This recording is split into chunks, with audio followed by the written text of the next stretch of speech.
Good morning students. आज आपके सामने जो है class +2 subject political science chapter first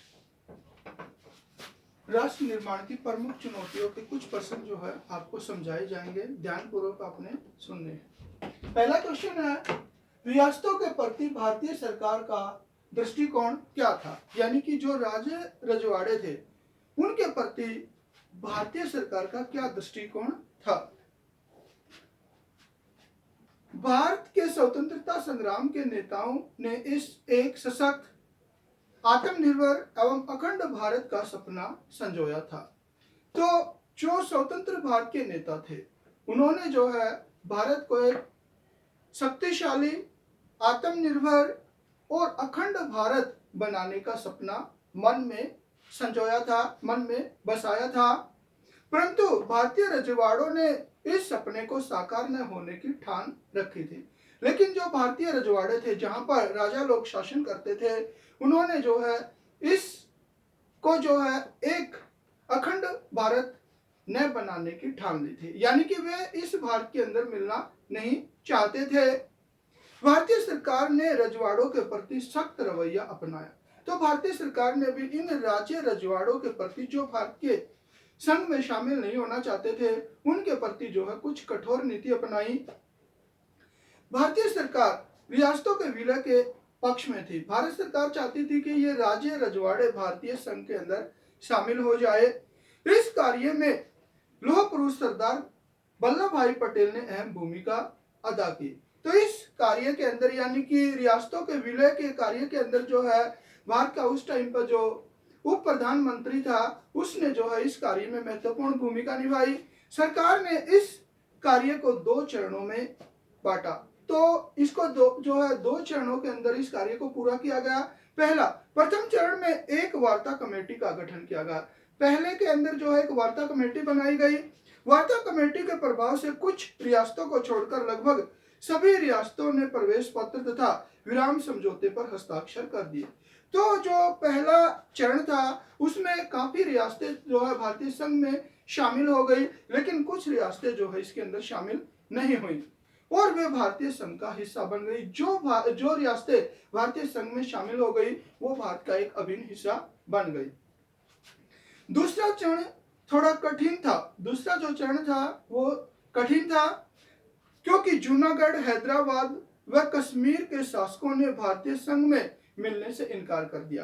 क्योंकि जूनागढ़ के राजा ने, हैदराबाद के निजाम ने और कश्मीर के राजा ने जो है भारतीय संघ में शामिल होने से मना कर दिया। जूनागढ़ को पुलिस कार्रवाई से, यानी जूनागढ़ को जो है पुलिस कार्रवाई के माध्यम से भारतीय संघ में शामिल किया गया। हैदराबाद को सैनिक कार्रवाई के माध्यम से जो भारतीय संघ में शामिल किया गया और कश्मीर को समझौते के माध्यम से भारतीय संघ में शामिल कर दिया गया। इस तरह से जो है लगभग सभी रियासतें भारतीय संघ में शामिल हो गई। अब देखिए जूनागढ़ को किस तरह भारतीय संघ में शामिल किया गया। जूनागढ़ को जो भारतीय संघ के अंदर कैसे शामिल किया गया? जूनागढ़ काठियावाड़ क्षेत्र का एक प्रमुख रियासत थी। तो जूनागढ़ जो है काठियावाड़ क्षेत्र की एक प्रमुख रियासत थी।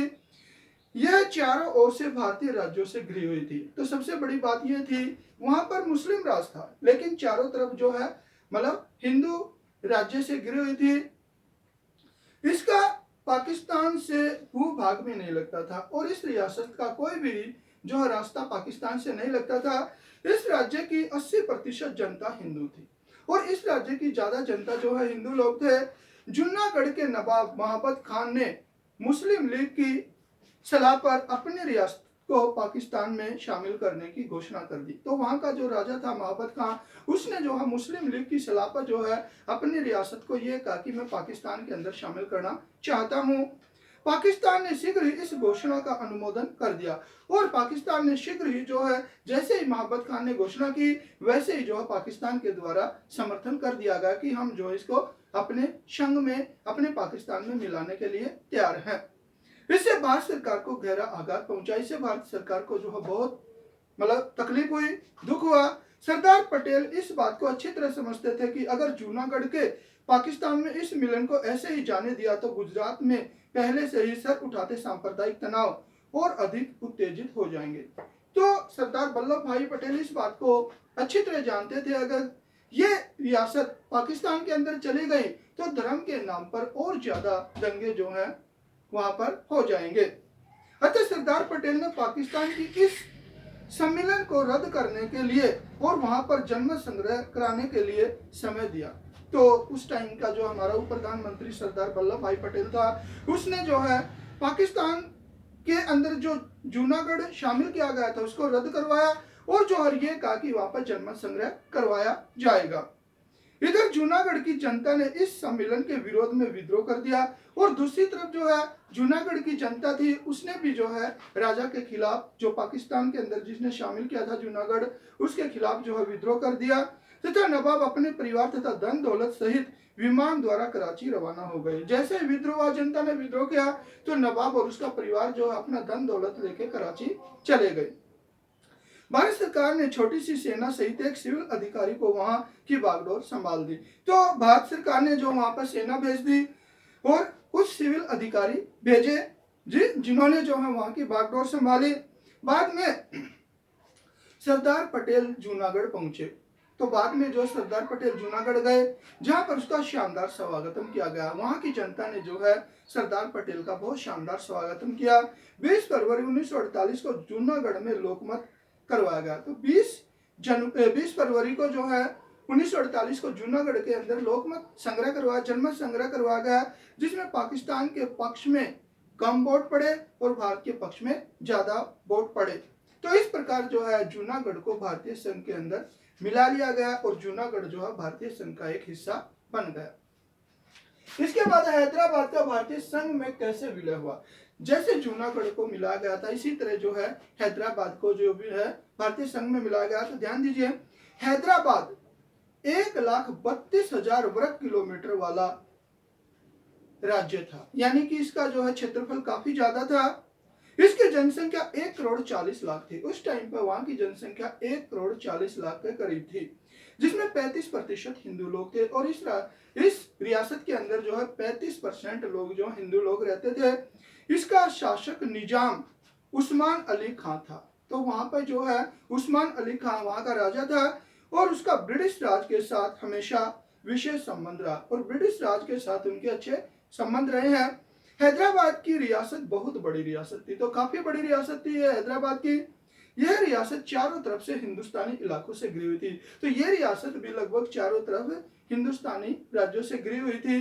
पुराने हैदराबाद के कुछ हिस्से आज के महाराष्ट्र तथा कर्नाटक में और बाकी हिस्से आंध्र प्रदेश व तेलंगाना के अंदर है। यानी कि महाराष्ट्र, गुजरात, तेलंगाना, आंध्र प्रदेश ये सारे के सारे जो है उस रियासत के हिस्से हैं। यथास्थिति हैदराबाद के शासक को निजाम कहा जाता था। तो उस राजा को जो है निजाम कहा जाता था और वह दुनिया में सबसे दौलतमंद लोगों में से था और दुनिया के अमीर लोगों में उसकी गिनती की जाती थी। निजाम चाहता था कि हैदराबाद की रियासत को आजाद रियासत का दर्जा दिया जाए। तो जो निजाम की यह इच्छा थी कि जो हैदराबाद रियासत है वो आजाद रियासत रहे।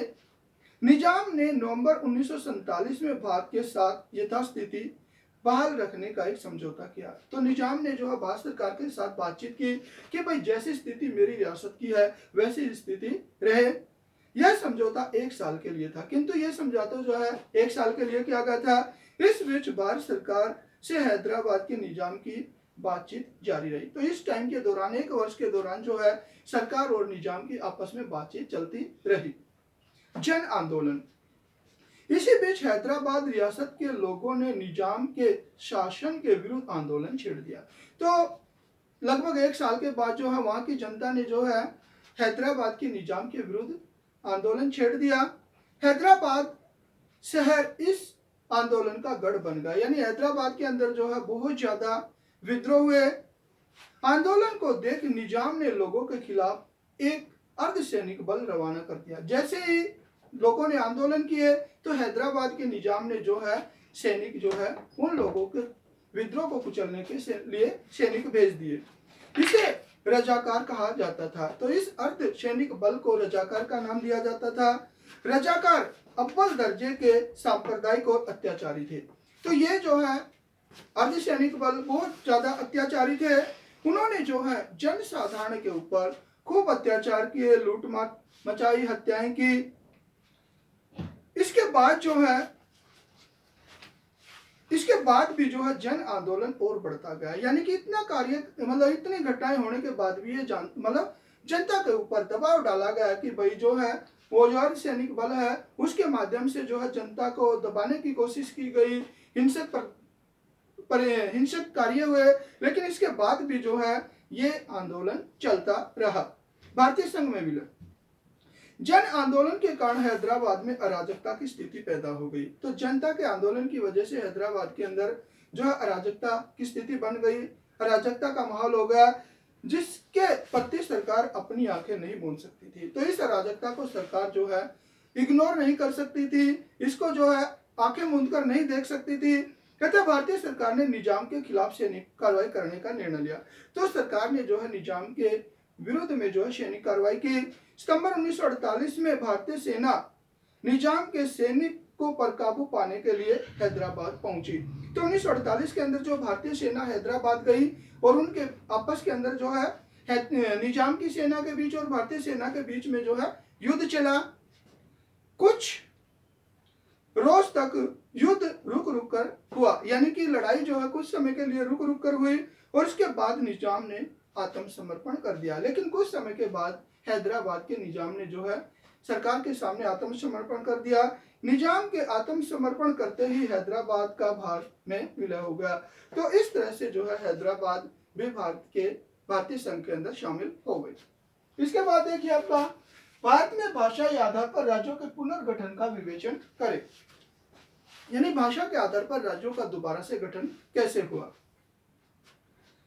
मद्रास प्रांत के तेलुगु भाषी इलाके को अलग करके एक नया राज्य आंध्र प्रदेश बनाने के लिए एक आंदोलन चलाया, यानी कि मद्रास प्रांत के जो तेलुगु भाषी इलाके के लोग थे उन्होंने जो है एक आंध्र प्रदेश राज्य बनाने के लिए जो है आंदोलन चलाया। आंदोलन ने हिंसक रूप धारण कर लिया और इस आंदोलन की वजह से बहुत ज्यादा रक्तपात हुआ, हिंसक घटनाएं हुई। परिणाम स्वरूप 1952 के दिसंबर माह में प्रधानमंत्री ने आंध्र प्रदेश बनाने की मांग को स्वीकार कर लिया। तो उस टाइम पे हमारे देश का जो प्रधानमंत्री पंडित जवाहरलाल नेहरू था, इस रक्तपात को देखते उन्होंने ये कहा कि आंध्र प्रदेश जो है राज्य अलग बना दिया जाएगा। तत्पश्चात केंद्र सरकार ने 1953 में राज्य पुनर्गठन आयोग गठित किया गया। उसके बाद जो 1953 के अंदर राज्य पुनर्गठन आयोग को स्थापित किया गया। आयोग की रिपोर्ट पर भाषाई आधार पर 14 राज्यों और 6 केंद्र शासित प्रदेश का गठन हुआ। तो ये आयोग बनने के बाद जो है भारत के अंदर 14 राज्य बनाए गए और 6 केंद्र शासित प्रदेश बनाए गए जो भाषा के आधार पर थे। भाषावार राज्यों की गठन की मांग स्वीकार होने के बाद कई नए राज्यों का गठन हुआ। तो धीरे धीरे जो है भाषा के आधार पर नए नए राज्यों का गठन की मांग जो है जोर पकड़ने लगी। 1960 में महाराष्ट्र और गुजरात 2 राज्य बने। तो 1960 के अंदर भाषा के आधार पर महाराष्ट्र और गुजरात नए राज्य बने। 1966 में पंजाब से अलग होकर हरियाणा और हिमाचल प्रदेश बने। 1966 के अंदर जो पंजाब से अलग होकर हरियाणा राज्य का गठन हुआ। 1972 में मेघालय राज्य बनाया गया। 1987 में मिजोरम और अरुणाचल प्रदेश बने। नागालैंड 1963 में एक राज्य बना और 2000 में 3 राज्य झारखंड, छत्तीसगढ़ और उत्तरांचल ये भी जो है नए राज्य बने। और 2014 के अंदर तेलंगाना राज्य जो आंध्र प्रदेश का एक हिस्सा था 2014 के अंदर ये भी एक नया राज्य बना। इसके बाद आपका भारतीय राजनीति में भाषा की भूमिका के 4 मुख्य बिंदु लिखे। भारतीय राजनीति में भाषा की भूमिका के जो बिंदु है वे इस प्रकार है। भाषा के आधार पर राज्यों का पुनर्गठन। स्वतंत्रता प्राप्ति के कुछ समय बाद इस बात का जोरदार राजनीतिक दबाव बना कि भाषा के आधार पर राज्यों का पुनर्गठन किया जाए। जैसे ही हमारा देश आजाद हुआ उसके बाद जो सरकार के ऊपर दबाव पड़ना शुरू होगा कि भाषा के आधार पर राज्यों का गठन किया जाए। अतः अनेक राज्यों का गठन भाषा के आधार पर किया गया। तो देश आजाद होने के बाद जो है बहुत से राज्यों का गठन जो है भाषा के आधार पर हुआ। भाषाई राज्यों में झगड़े। भाषा के आधार पर राज्यों का गठन करने से भाषा की समस्या घटने के बजाय और बढ़ने लगी। यानी कि ये सोचा था कि भाषा के आधार पर राज्यों का गठन किया जाएगा तो प्रॉब्लम हल हो जाएगी, लेकिन प्रॉब्लम हल होने की अपेक्षा और ज्यादा भयंकर होने लगी और अधिक बढ़ गई। चंडीगढ़ के बारे में पंजाब और हरियाणा के बीच, और जैसे ये प्रॉब्लम जो है चंडीगढ़ की समस्या को लेकर समय समय पर कभी हरियाणा दावा करता है, कभी पंजाब दावा करता है कि ये मेरा है। तो इस तरह की प्रॉब्लम जो है सामने आई। बेलगांव नगर के बारे में महाराष्ट्र तथा कर्नाटक के बीच बेलगांव गांव है, उसके ऊपर भी कभी महाराष्ट्र अपना दावा करता है, कभी जो है कर्नाटक अपना दावा करता है। असम में बंगला तथा असमी भाषा को लेकर उग्र विवाद उत्पन्न हो गए, बहुत से जो है झगड़े होने लगे। कुछ अन्य राज्यों में भी लोग भाषा के आधार पर अलग राज्यों की निर्माण की मांग करने लगे। दूसरे राज्यों के अंदर भी जो भाषा के आधार पर मतलब अलग अलग राज्यों की डिमांड शुरू हो गई। भाषा के आधार पर उत्तर तथा दक्षिण भारत की संकुचित भावनाएं, यानी भाषा को लेकर उत्तरी भारत और दक्षिण भारत के अंदर जो छोटी सोच है वो भी जो उभरकर सामने आई। भारत के भाषा के आधार पर भारत में उत्तर तथा दक्षिण की संकुचित मनोवृत्तियां पनपने लगी, यानी संकीर्ण भावनाएं पनपने लगी भाषा को लेकर उत्तर और दक्षिण भारत की। दक्षिण भारत ने हिंदी का जोरदार विरोध किया। दक्षिण भारत के अंदर जो है हिंदी भाषा का विरोध किया गया और हिंदी भाषी क्षेत्र ने हिंदी के पक्ष में तथा अंग्रेजी के विरोध में प्रदर्शन किया। दूसरी तरफ उत्तर भारत के लोगों ने जो है हिंदी का समर्थन किया और अंग्रेजी का विरोध किया। इस प्रकार भारत भाषा के आधार पर दो टुकड़ों तथा उत्तर तथा दक्षिण में देश जो है बढ़ता प्रतीत होने लगा। ऐसा लग रहा था कि भाषा के आधार पर उत्तर भारत अलग और दक्षिण भारत अलग, इसके अलग अलग टुकड़े हो जाएंगे। अन्य भाषा द्वारा मान्यता की मांग। संविधान द्वारा 22 भाषाओं को मान्यता प्रदान की गई। हमारे संविधान में 22 भाषाओं को मान्यता दी गई है, परंतु विभिन्न बोलियों वर्ज तथा राजस्थानी आदि के पक्ष में भी भारत सरकार से मांग की गई कि उनको मान्यता दी जाए। तो जो वर्ज बोली है, राजस्थानी बोली है, ये भी कहते हैं कि हमारी इनको भी जो है जैसे कि 22 भाषाओं को मान्यता दी गई है, हमारी इन भाषाओं को भी जो है मान्यता दी जाए। इस तरह से जो है मतलब समय समय पर मांगे उठती रहती हैं। तो बेटा आज आपको जो है लेसन फर्स्ट के लगभग कंप्लीट से पर्सन हो गए हैं। ये आपने अपनी कॉपी में लिखने हैं, याद करने हैं। धन्यवाद।